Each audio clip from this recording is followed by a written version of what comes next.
Ok, leçon 4, la reproduction sexuée des plantes à fleurs. Nous avons deux objectifs dans cette quatrième leçon. Notre premier, c'est d'identifier les différentes parties de la fleur. Et deuxièmement, expliquer comment polliniser une fleur. Alors, la reproduction sexuée des plantes à fleurs, aussi appelée des angiospermes. C'est le nom scientifique pour les plantes qui peuvent créer des fleurs. Angiospermes. Alors, les gamètes mâles, qu'on appelle aussi spermatozoïdes, sont contenus dans le pollen qui se trouve dans l'anthère. Donc, on va tout nommer, on va faire le paragraphe. Ensuite, vous allez identifier les parties du diagramme et ça va avoir un peu plus de sens. Mais pour l'instant, le pollen contient les spermatozoïdes de la fleur. L'ovule, la gamète femelle, se trouve dans l'ovaire de la fleur. Et l'ovaire se trouve au fond du pistil. La pollinisation a lieu lorsque le pollen est transféré de l'anthère au stigmate. Donc, on a le pollen, ça doit tomber sur le stigmate. Quand ceci est fait, on considère la fleur comme étant pollinisée. On devrait plutôt dire stigmate, c'est la partie en haut. Stigmate. La fécondation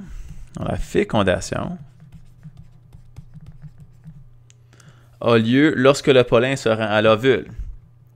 Alors, le pollen va aller tomber dans le tube et plus tard, il y aura l'ovule. En bas, là.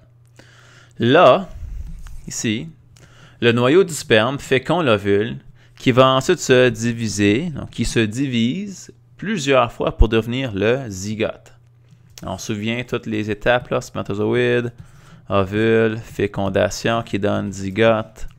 Zygote va se développer en embryon, ça on le sait, qui deviendra finalement quelque chose d'autre.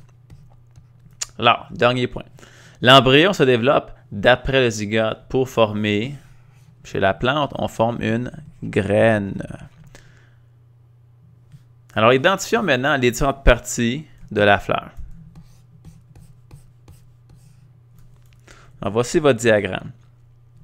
Les parties mâles vont être à la gauche, les parties femelles à la droite.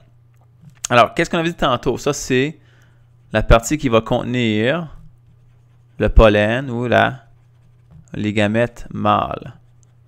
On les appelle aussi anthères.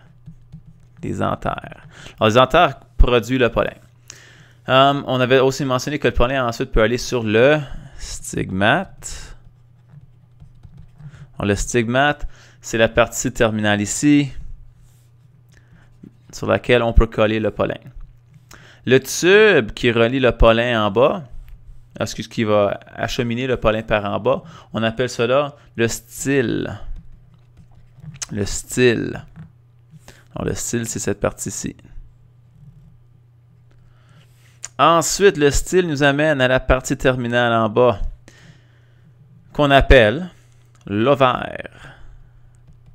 Et l'ovaire, comme on peut voir, deviendra le fruit. Alors, si vous mangez une pomme, un kiwi, etc., vous étiez en train de manger ce qui était l'ovaire de la plante. Dans l'ovaire, nous avons l'ovule, qui est la gamète femelle. Et ceux-ci deviendront des graines. N'oubliez pas, tout ce qui est à la droite font partie de des parties femelles de la plante. Regroupés ensemble, on appelle tout ça, le pistil.